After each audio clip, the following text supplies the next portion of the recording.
Just choose Easy Vlog. Just click the like button, subscribe, and hit the bell button to know our latest upcoming videos. Thank you. Hello guys, good evening. Another day, then another content na punta. Then today guys, maski gabi na karon tingala ko kay nakoy kaila manggod nga tong silbi suki na bitaw nako bitaw. Na siya gipaapas nga paayo karong gabi. Yag yung gihatod guys, mga around 10 na. Yag yung gikuan maski baha diri sa mga. Yag yung gihatod. Then ang problem to kani dito nga laptop tay guys. Kita guys.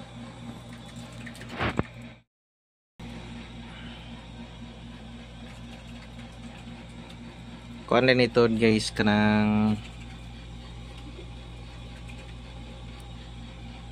Asus VivoBook Max ay guys X541N. Ang problem na niya guys kaya maginani siya guys ga automatic repair siya. Before ta mo proceed ani guys,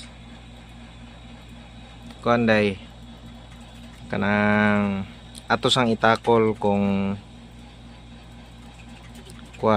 possible nga daot ani guys. Kay magod kanang ga blue screen siya. Kani automatic repair. Then possible ani guys yang daot ani guys is hard disk or pwede ba siya. Pero ang una nato i-kuan ani guys sana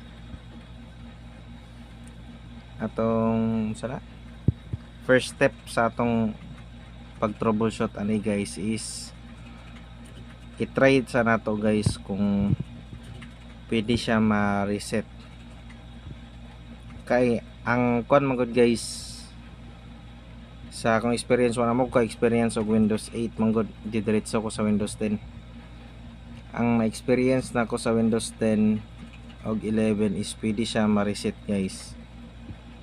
Kung okay pa ni guys. Kani kung okay pa yang this ani possible nga ma-reset nato og okay pa pod yang OS. Kay kung dili na okay yang OS ani guys, possible nga delete na ni wala na ni tanan files niya guys. Then basta guys kanang sana basta ato sang i-kuan i-step na to day pag repair. Kaya guys ipalanta-lanta mo guys kay murag disod i-explain. Hey guys kanay advanced option sa ta guys. Then troubleshoot, then reset this PC. Kanay guys i-keep my files na to guys kay basin day ma-retrieve pa na to yung mga files guys. Mailan man ni guys kay mo error man ni siya basta sana kanang corrupted na ang iyang OS.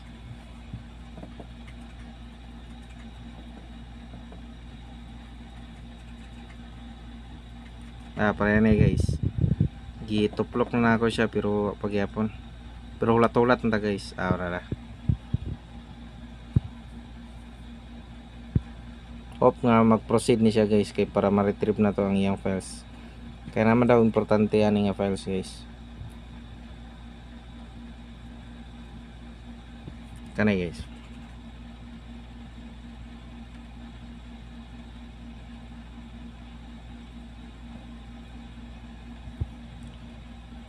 tong local na guys ang local. If mo proceed ni siya guys, it means okay pa yung OS ani og hard disk. Pero kung dili ni siya mo preset guys, possible corrupted niya ang OS. Then ayata mo proceed sa conclusion nga daot yung hard disk dayon, basta di niya dawaton eh.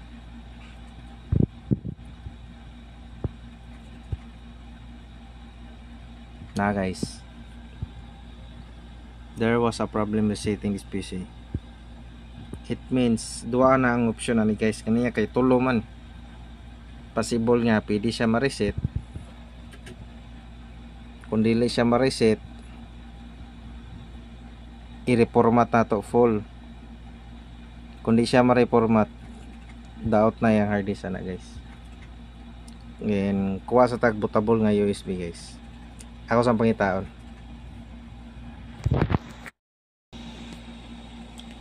Then resume ta guys. Nakita na akong USB guys.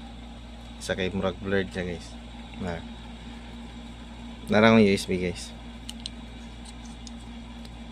Atong last is gibutangan ta ni Windows 11. Namoy ko gi-reformat ato atong last guys. Wala na ako nabuhatag video. Gihimo ta ni kuan Windows 10 kay may makaya gid sa yang PC kay murag kuan siya ba. Dili siya latest.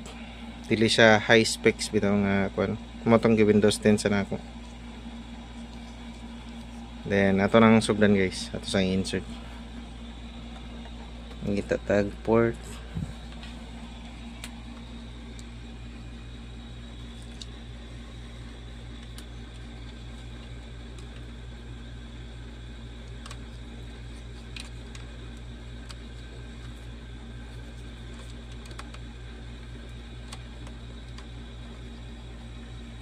So kay result ko guys kay one hand from ni. Nasaksak. Hope nga mo reading ni siya guys.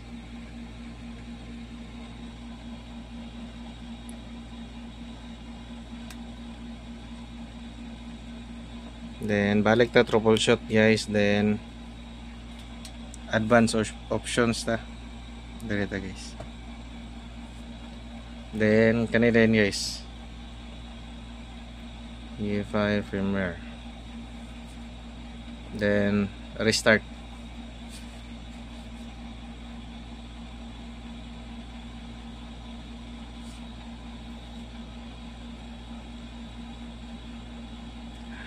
Guys, mo ni ang BIOS day guys.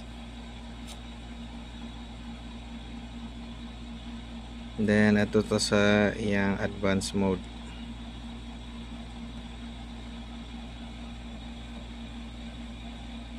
Then try na to dire kung save and exit. Nara guys, override. Basta naani guys, makita na ninyo. Pwede na mo dire magtuplok para sa yang boot guys. Para ni guys. Tuplokan ta ring override guys. Then automatic siya mo restart siya dito sa USB. Nga akong gibutang.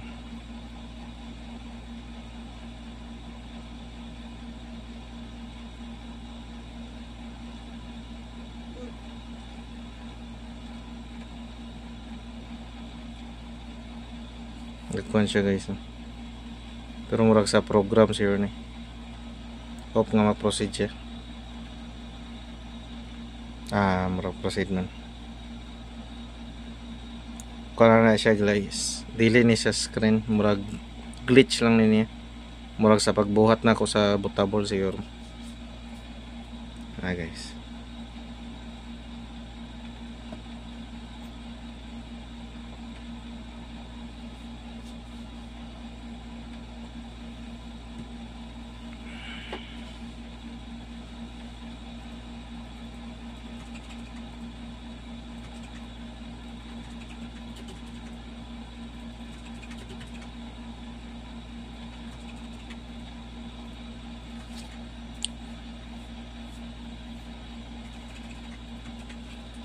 Kani guys, kuan mintras ga-loading pa.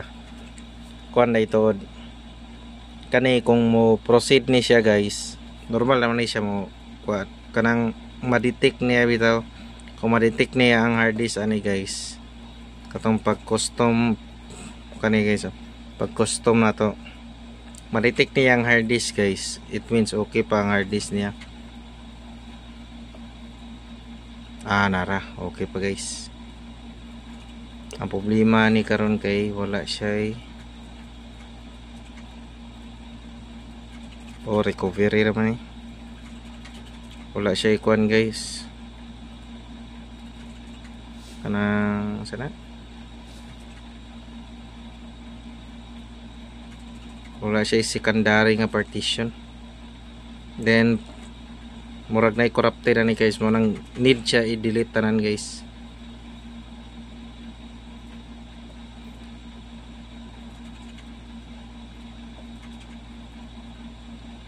Para pag format nimo is kuan siya,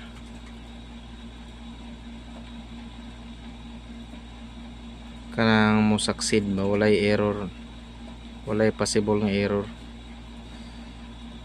Yanam gini mo delete din nara guys.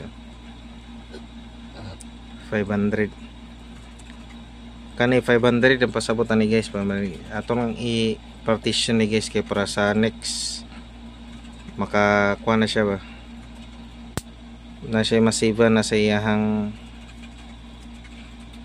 mga files. Possible 200 na ni guys, 200 gig.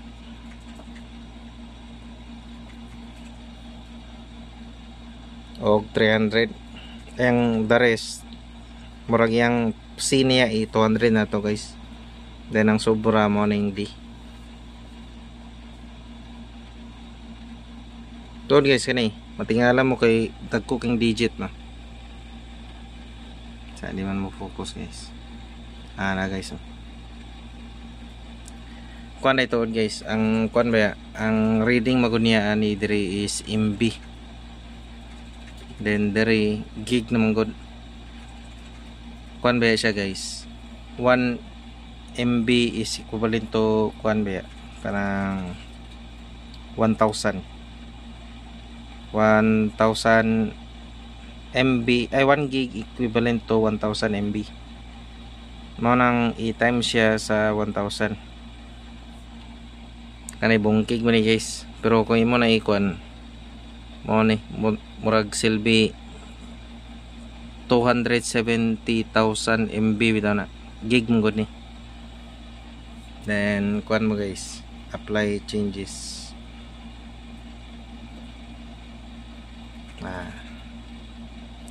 Silbi mo ni ang iyang D guys, then kaniya atong EC kanang 195.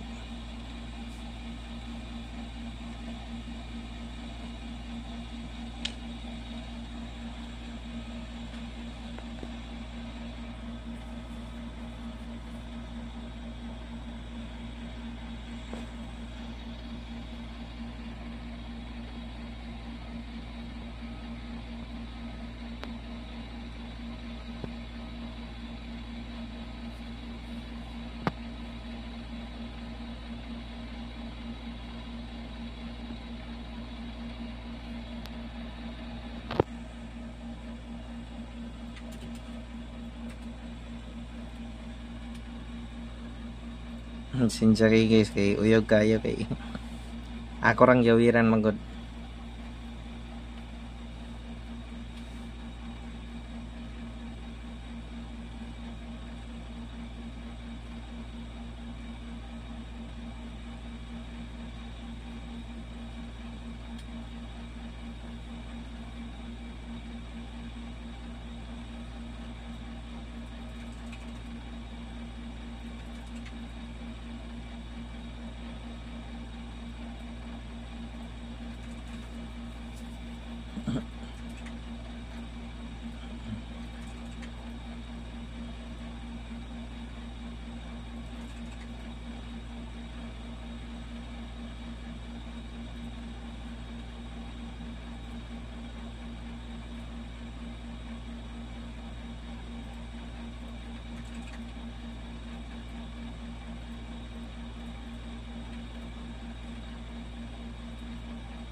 Kuan sa nato guys, putlon sa natong video kay murag mo taas og samot magod.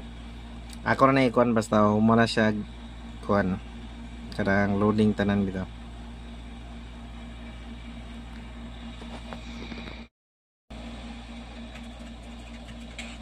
Na guys, may nari din siya guys pagkauman atong kaganiya guys. Basta inyo ram pasagdan.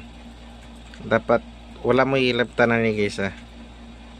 Gikan dito pasagdanan ninyo guys mo abot ra siya dire.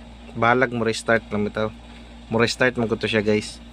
Then pagka restart niya guys, gikuha ra po na ako ang katong bootable nga USB dire. Kay na mag instances magod nga kung napa tong USB nay uban instances nga mag-error siya. Mo tong panigurado itanggal lang ako guys. Then basta mo inaani na siya guys, then proceed ta guys region.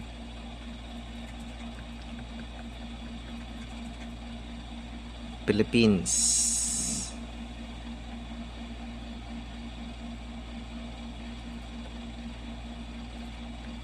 Guys, Philippines. Then yes.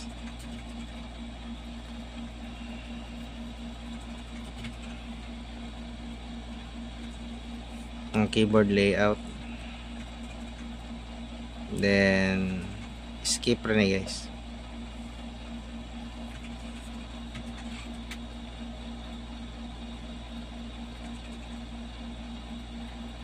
Then connect sa internet.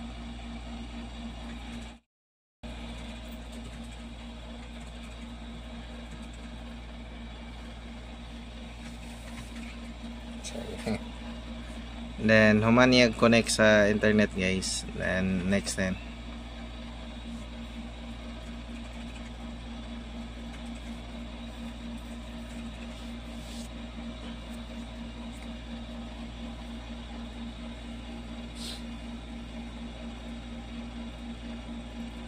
dapat na mo internet ani guys para ka proceed mo guys kay mangita mo gani siya kuan magod kanang Microsoft account bitaw.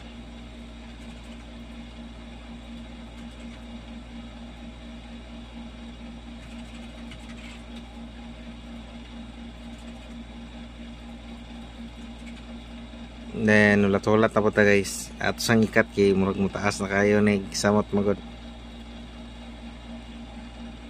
Okay. Na guys, ang sunod na niya to guys is kuan siya anaon ako ang kuan flash. Ang sunod na niya to guys is kanida yon. Kung pasagdan na to nimo guys maabot siya dire. Then who's going to use your PC? Ikaw ray bahala magbuta ni guys kung unsay mong ipangalan sa imong PC. Ako kasagara kay admin akong ginabutang ra guys.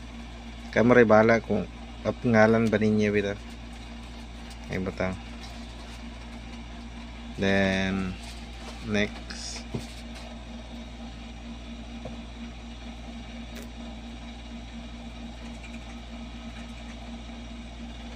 Password din guys.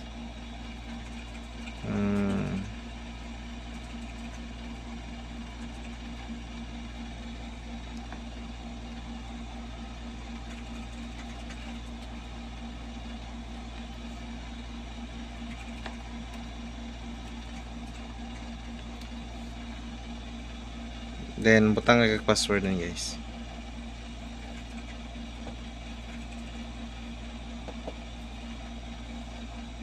Then confirm password.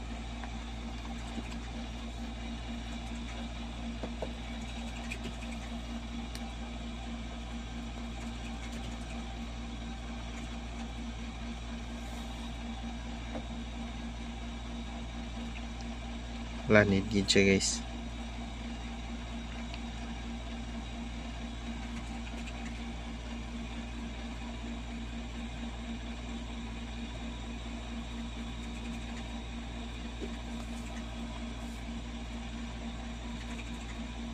Kamari bala guys pili. Pero kasagara online man ang ikuan guys. Kanay kay tingala ko kay offline iyang gi-recommend. Pero ato ang pasagdan guys. Then born 1 lang tanan na answer. Kanang sa mainumduman lang ninyo guys.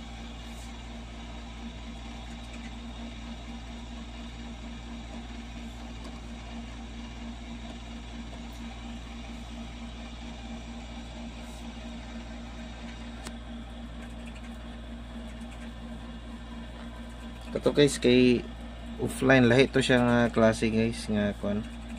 Kay kasagara mag-login man sa account manggod. Kato kay wala kani siya wala na nag-login.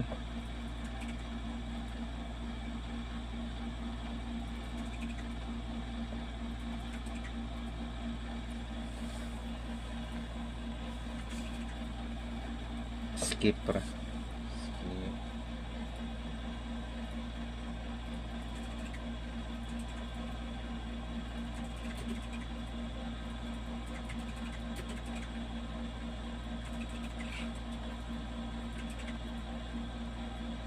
Na guys, lahi to guys, dili to kanang pag login bitaw niya, dili to siya online, offline. Depende sa kuan magud ni guys sa laptop nga imong i-reformat or PC. Kay kasagara ang mo yang default niya is kuan gyud katong online. Kato kay lahi guys, wala na ka nag-login.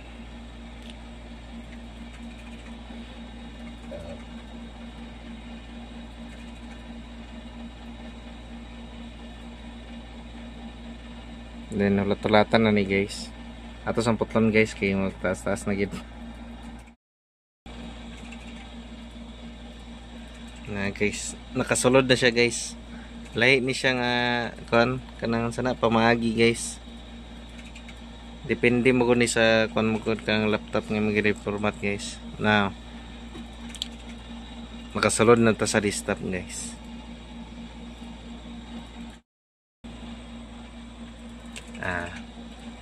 Guys, og mora day itong karon gabi na guys, mora to tong content. Then hope nga nan po mo natun-an nga bag-o guys. Then tuod guys katong sa bootable nga USB sa wala pa nakabalo. Ako lang ibutang ang link sa kwan guys. Katong video nga akong tutorial. Butang ra na ako sa description. Then mora to'y process sa iyang pagkuan guys katong sa pag troubleshoot o pag iyang kuan bitaw guys kanang pag format na. Then pag abot ato sa desktop guys, dito na dahil na depende ra sa imo kung unsang application imo install na baka mga Microsoft Office nga license inana bitaw guys. Then dapat guys i-ensure ninyo nga ang inyong gi-install nga Windows 10 is kon siya naka-activate kanang license siya. Kay basta dili mo gud na-activate guys, trial na mo gud ang una. Mga pila ka adlaw na guys, nanay mo tunga sa kilid sa imong sana kanang monitor guys nga kuan activate kanang di na nimo bitaw, nanay limited na ang access nimo sa iyang settings, di nimo magamit iyang full bitaw. Then akong ginagamit ana guys is kuan lang ko, ga-download ko kuan niya activator naman ana guys, activator kay para ma-activate siya ba kanang sana kanang permanently, dili kay kanang temporary lang. Then salamat day guys sa paglantawan ni nga video nga hope nga nakatabang ni sa inyo. Then katong sa mga bag-o pa ani nga channel kuan lang, hope nga mag-subscribe pod mo og mag-like, then click the bell button around updated ka sa mga upcoming videos. Kay dako ka nga tabang sa atong page guys para ma-improve na to guys. Then salamat sa tanan, God bless.